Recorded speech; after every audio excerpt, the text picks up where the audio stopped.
Hello and welcome to Real Taxi with me, real taxi driver and stand-up comedian Trevor Bickles. On this week's episode we have Micheal Capozzola, an American stand-up comedian who's come all the way from the USA.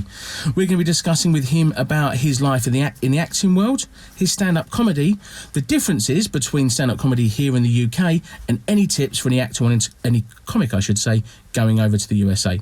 I'm not going to waffle on anymore because people know I like to waffle on. I'm going to get straight down to it, so I'm going to introduce my guest, the wonderful Micheal Capozzola.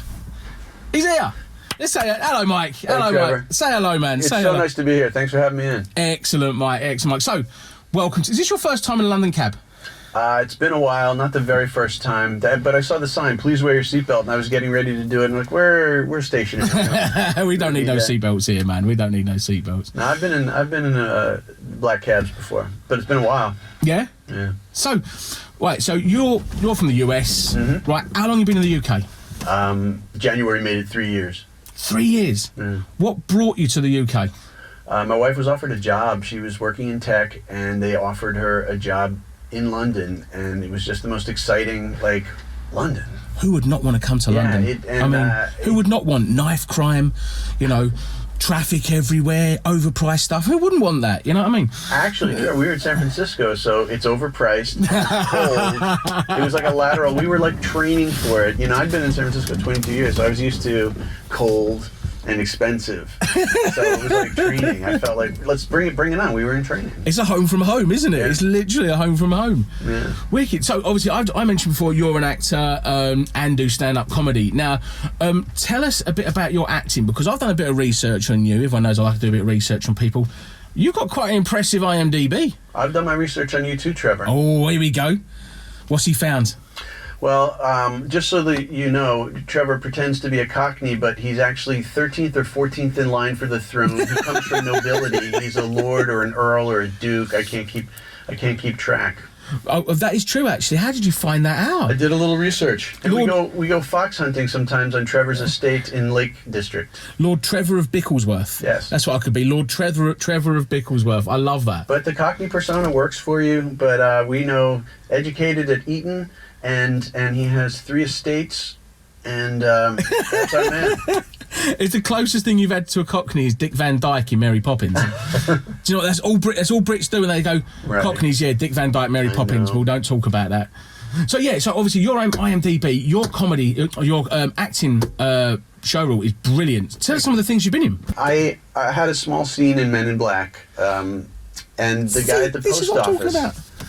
I played an agent, a Men in Black agent. This is what I'm talking about, people. Hold on. He's being kind of like, he doesn't want to be the big man. He's been a bit kind of shy. What's the word?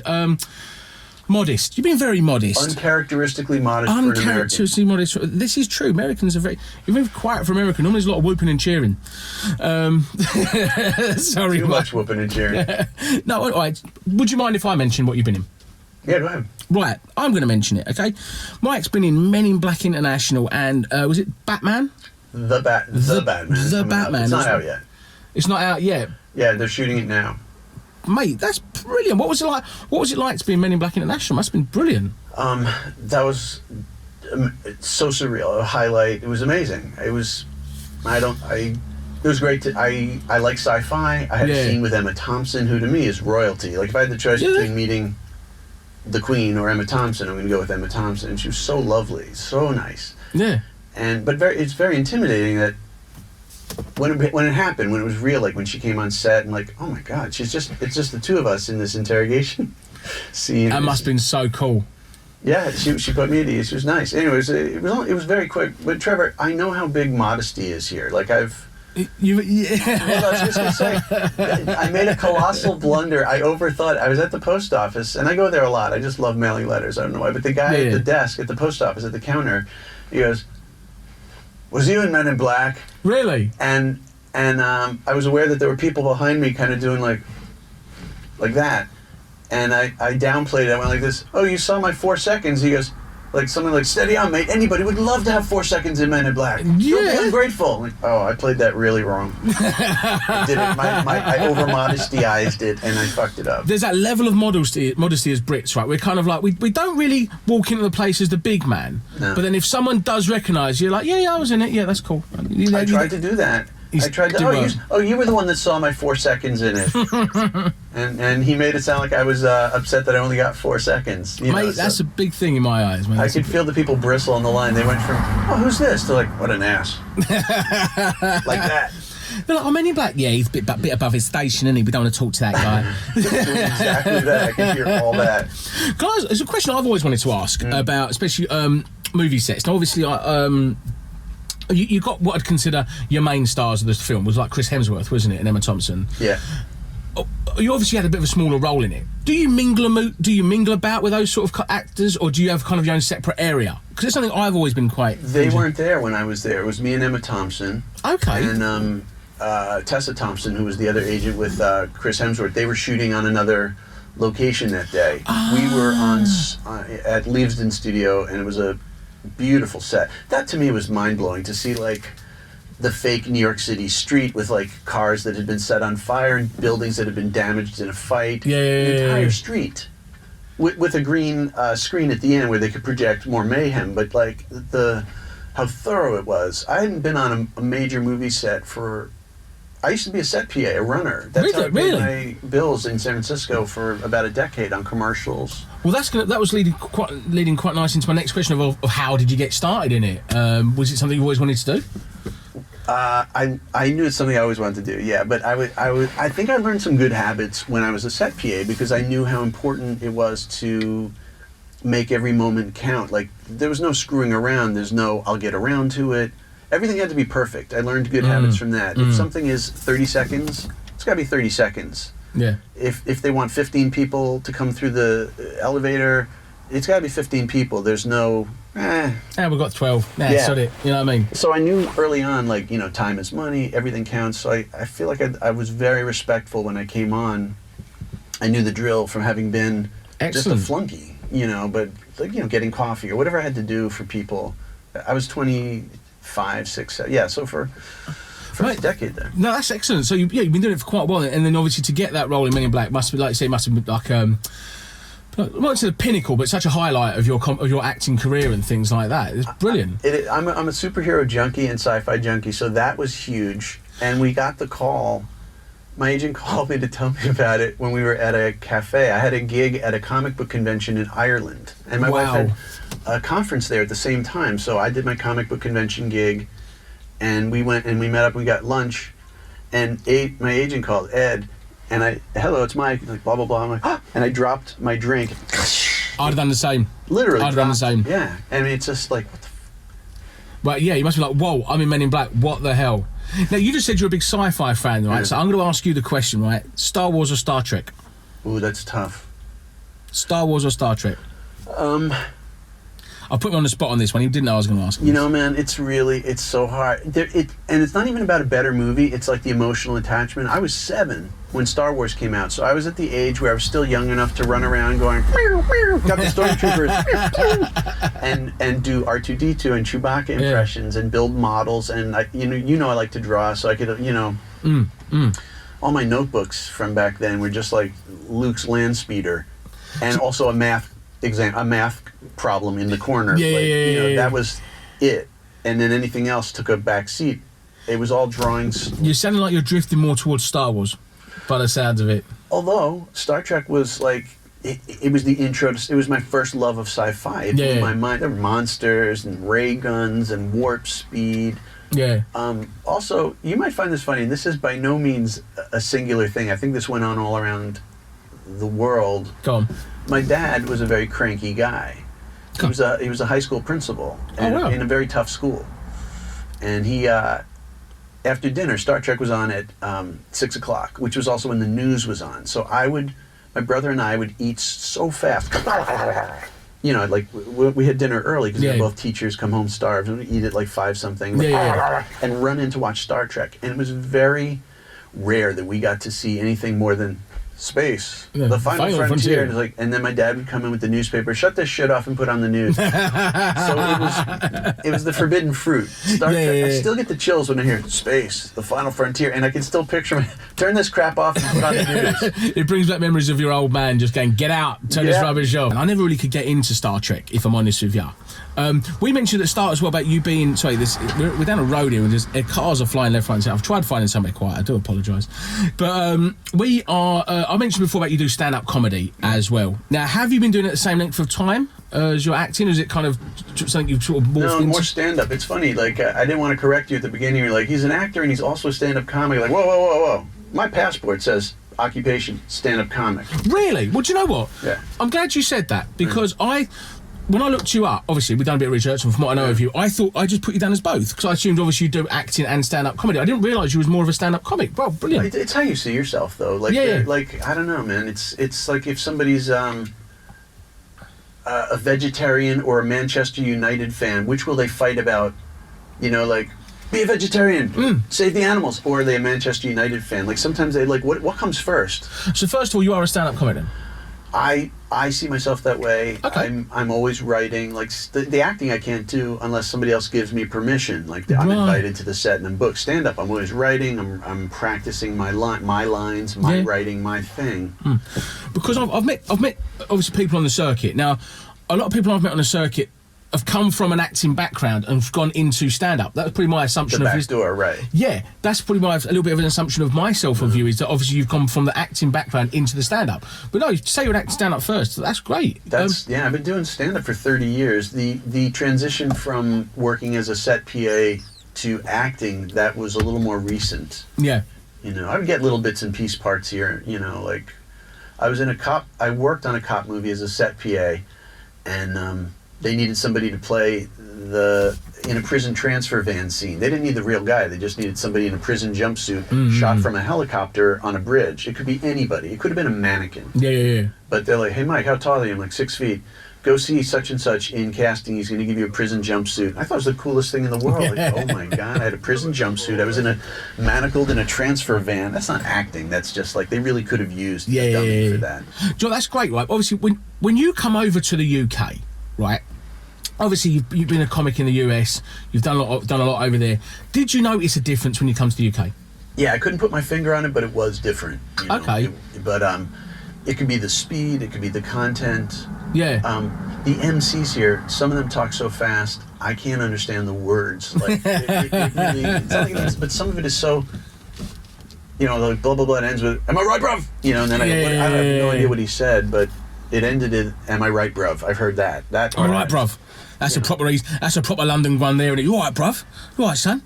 There's the comics that I've seen blisteringly fast with crowd interaction. It's really cool to watch how fast they are. If somebody, and I'm sure some of it is like it's not the first time they ask, "What do you do?" And the guy's like, "I'm an estate agent." And the crowd goes, "Oh!" And then they jump on the guy. They've probably already got material just to fire out straight away. Yeah. Right. But they're fast. I've always enjoyed English humor. Always. Yeah. You know. See, I'm the opposite. I actually really enjoy US humor. I watch a lot of it online. I watch things like The Laugh Factory and stuff like that. Now, obviously, I've done a little bit of research into the open mic circuit over in the US as well. Am I right in saying if you go to New York, like they'll give you like 2 minutes on a stage?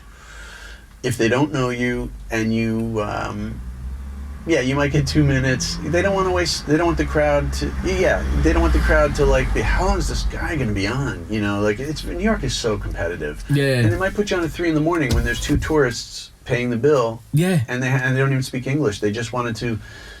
American Comedy Club. You know, they just wanted to go and to see something. Same way you might want to see a thatched roof in the Cotswolds. Because I've been looking into doing this. I've been looking to go abroad and trying a bit in the US because I like US comedy. I do. I love the stand-up scene. I was a big fan of Ralphie May before he passed away. I think he was absolutely superb.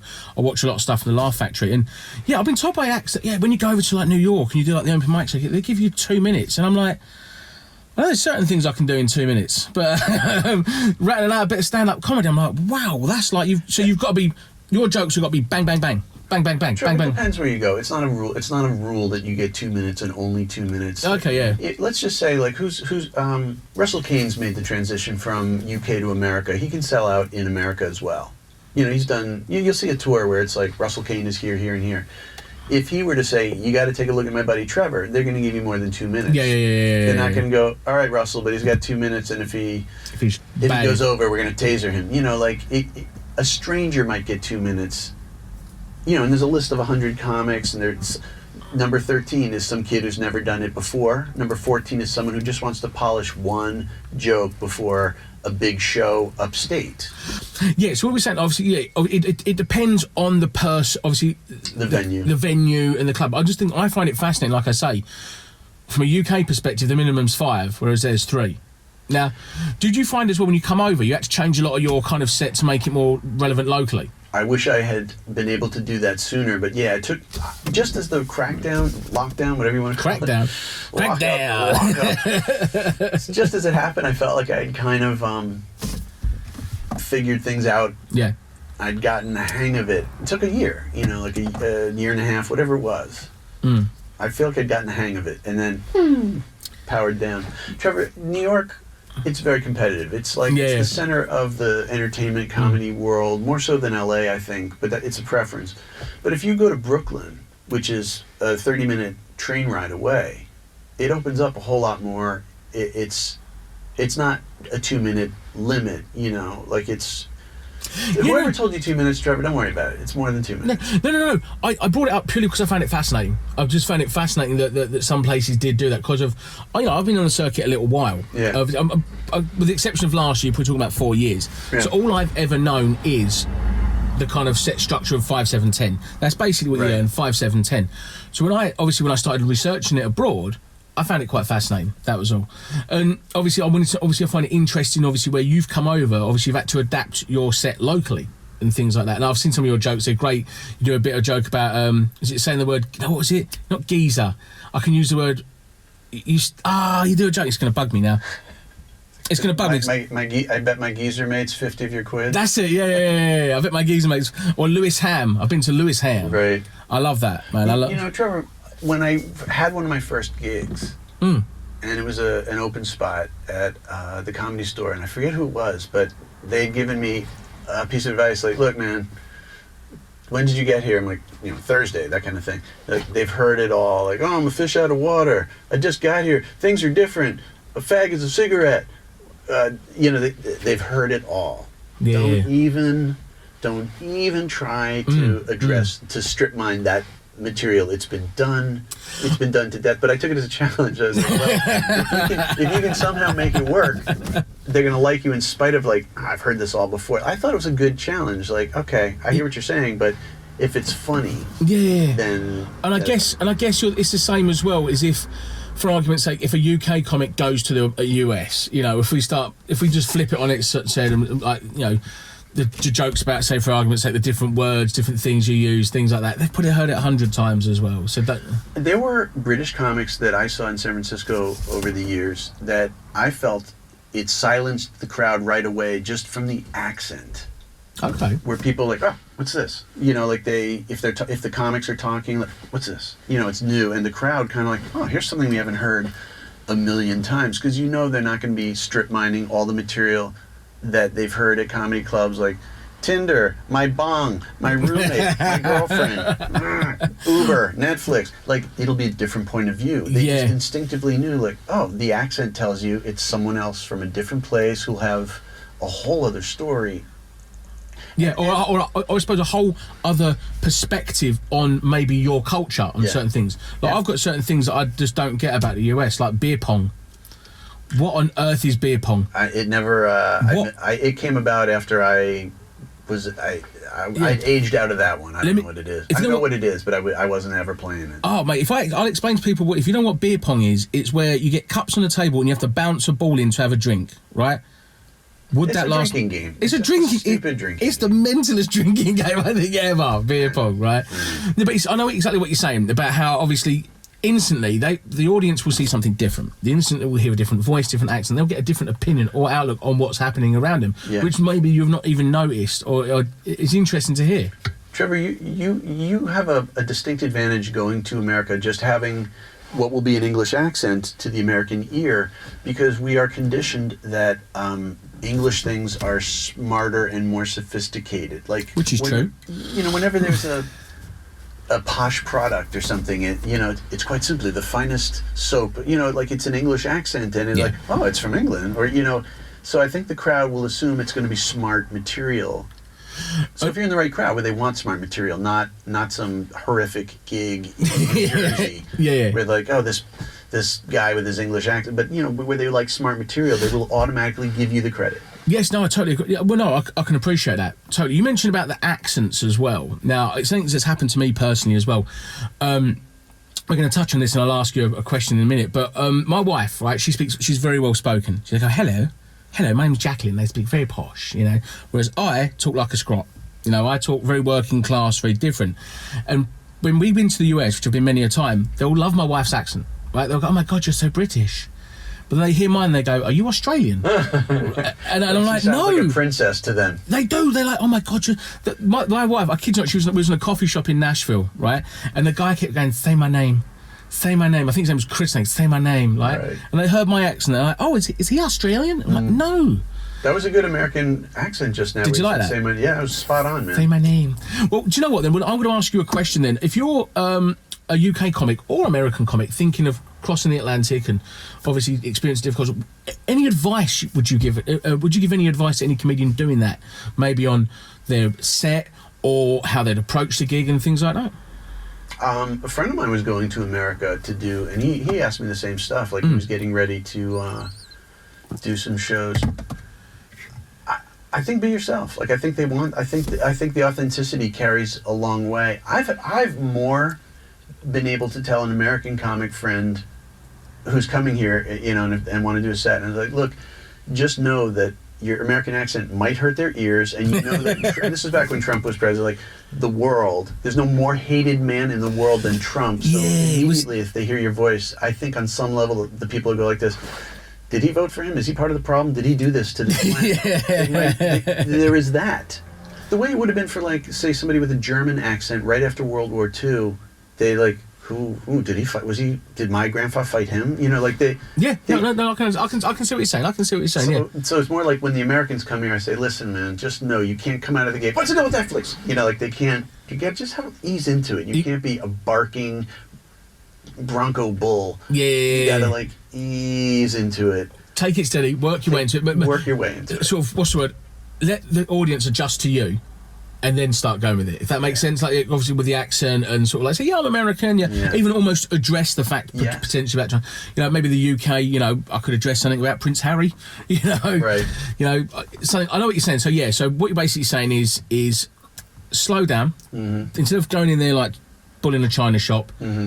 Give the audience time to adjust to you. And your voice. And your voice. Same way if you were doing a gig in Brussels where English is, I don't know, some place where English is not automatically their first language. Like, you can't just, you got to, like, let them, it's a different voice. Take it. So that's brilliant, Mike. Thank you ever so much for that advice. That was superb.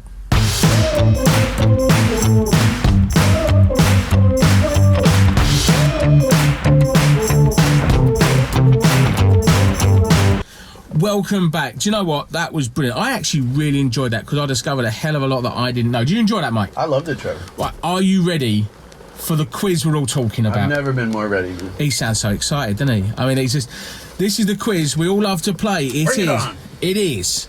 How much is that celebrity on Cameo? I've been to the website Cameo where I've picked 3 celebrities. I've got how much they cost, and I'm going to give them multiple choice answers to Mike. Now, I looked for you, Mike. You weren't on there.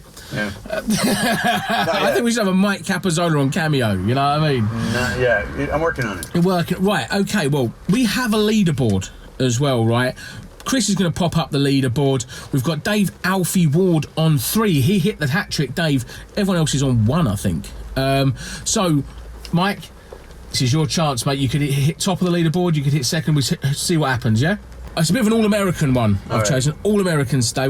We've picked a superb US rapper. This guy is global. He's well-renowned. He's one of the best in the world. Vanilla Ice, right? So we've got for you Vanilla Ice. Is Vanilla Ice £199.25, £299.25, or £399.25? I'm going to go with the middle, $2.99, where I think he's, doesn't want to oversell it because he doesn't want people going, are you kidding me? Vanilla Ice is $3.99? or they can make fun of him when it's the lowest one, like, that poor guy, I don't know what he did wrong, but he's giving it away for $1.99. So I'm going to say the second one, the $2.99. We've gone for the second one, $2.99. The answer is £299.25. I'm a man of the people. I know these things. 1 in 1. It's 1 in 1. Let's do this, right? Number 2. Top quality actor, star of The Goonies and Licensed to Drive, if I remember rightly. He's a legend. Corey Feldman. Mm-hmm. Do you know Corey Feldman? I know who he is, yeah. He knows all his stupid movies, yeah. Right. Is Corey Feldman £225, £325, or £425? I'm going to stop you right there and say it's the cheapest one, and I'll tell you why. Go on. He's not in any position whatsoever to turn down work.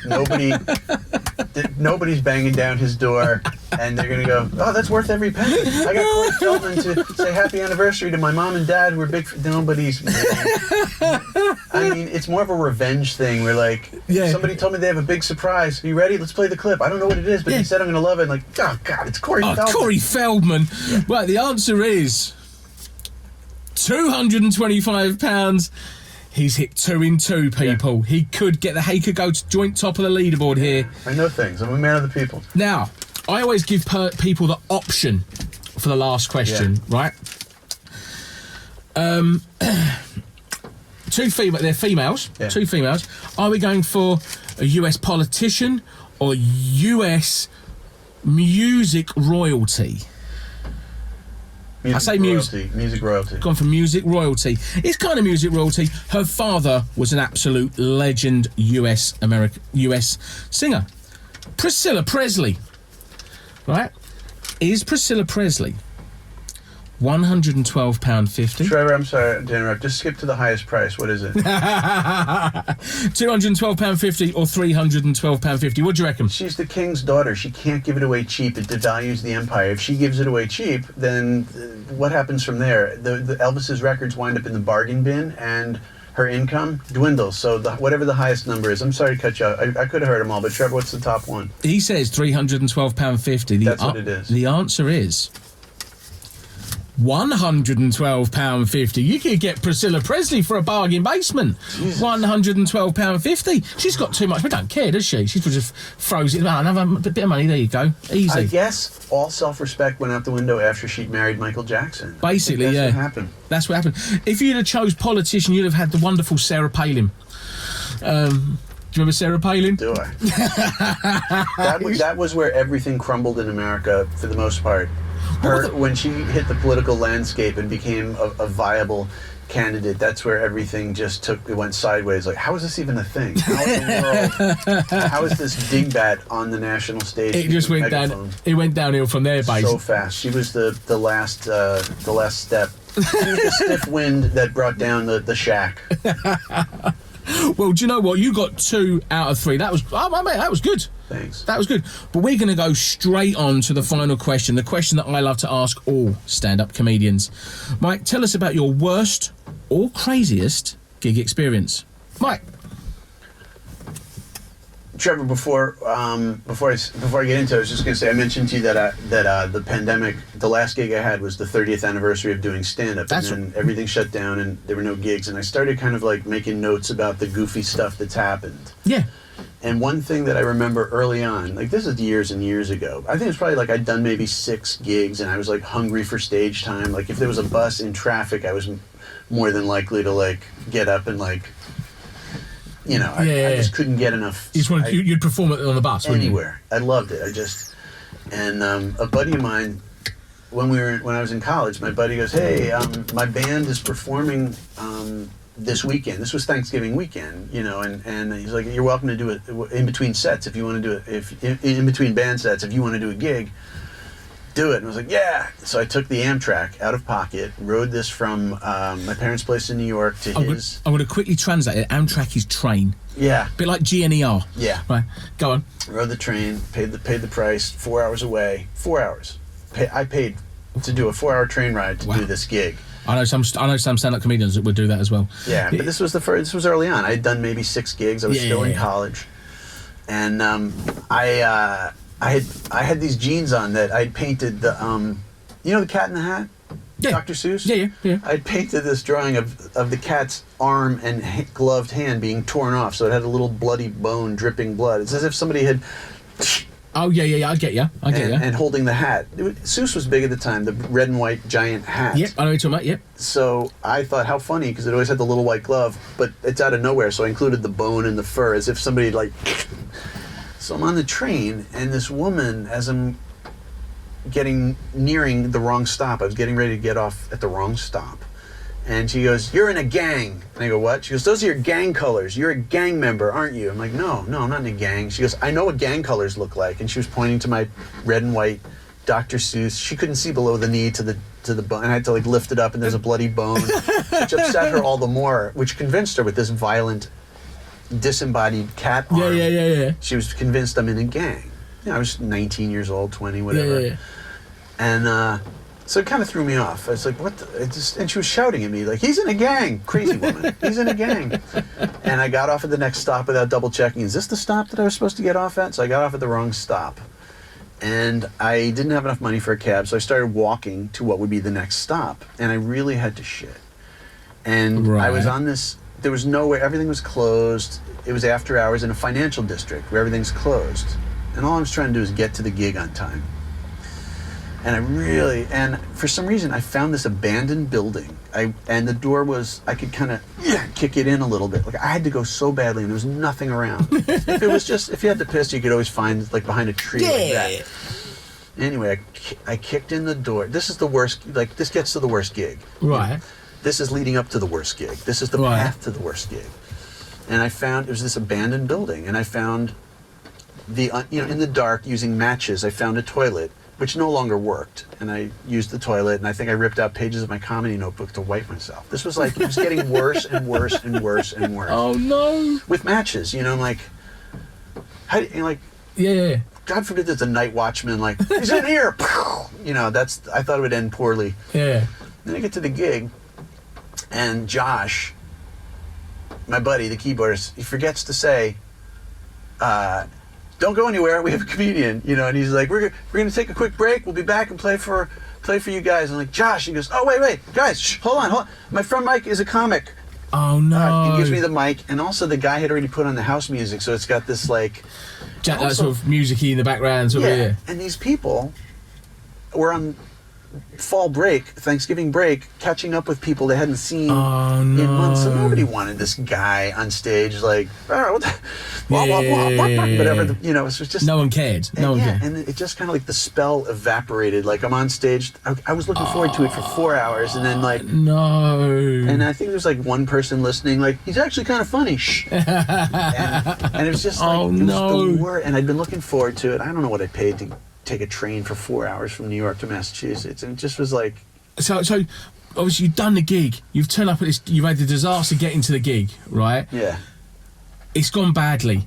What happened after? Like, how did you get back? Did you just catch a train back all depressed? Like, that was a waste of time, or? I just caught the show, had a few beers, watched the rest of the show, and I wound up staying with my friend Josh at his parents' house in town, and then catching the train home, but...